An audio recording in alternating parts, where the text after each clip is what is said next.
O miño de mazapán. Había unha vez unha parella de avós que vivían sós. Un día, mentres amasaba, a avoa pensou: xa sei, vou facer un homiño de mazapán.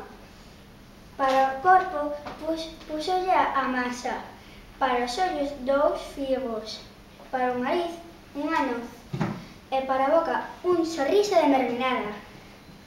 Cando pensou que xa estaba montado, pois puxo no horno. Esperou un rato e pensou que xa estaba calentado. E vaia sorpresa levou cando viu que o miño de mazapán saliu correndo xa ao xardín. Entón, os avós, a avoa chamou ao seu home e alá foron os dous a intentar coller o miño de mazapán. O miño de mazapán, mentres corría, decía: correde, correde sen parar, que son o miño de mazapán e nunca me poderedes pillar. Entón, o miño de mazapán seguiu correndo. Foi a un campo e encontrou unha vaca. E a vaca dixo: agarda, miño, gustaríame tanto comerte. E o miño dixo: non, de 2 a 2 me escapei e de ti tamén me librarei. Entón o miño seguiu correndo a toda velocidade. Volveu a decir: correde, correde sen parar, que son o miño de mazapán e nunca me poderedes pillar. Pouco rato despois encontrou un cabalo. E o cabalo dixo: agarda, miño, gustaríame tanto comerte. E o miño dixo: non, de 2 a 2 eu a capa me escapei e de ti tamén me librarei. E o miño seguiu correndo a toda velocidade. O miño volveu a dicir: correde, correde sen parar, que son o miño de mazapán e nunca poderedes pillarme.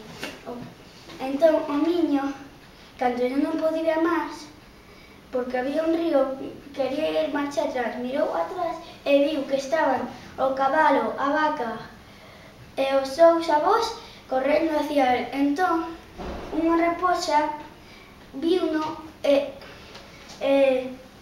fouse rapidamente dentro do río e díxolle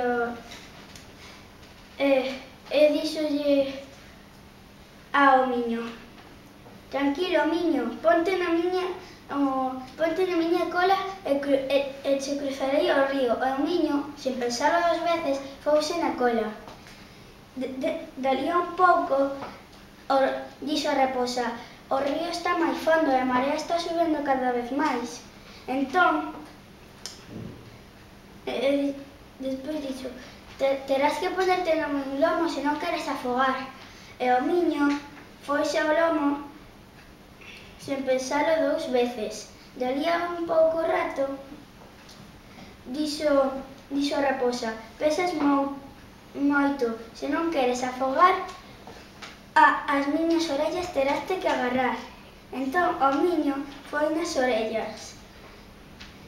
Cando case estaban, díxolle a raposa: se queres estar máis seguro, ponte na miña nariz e será máis seguro que non te afogues no río. Entón o miño, en pensalo 2 veces, púxose na nariz, agarrouse e cando menos esperou, a raposa, ¡cla!, o comeu. E colorín colorado, o miño de mazapán foi merendado.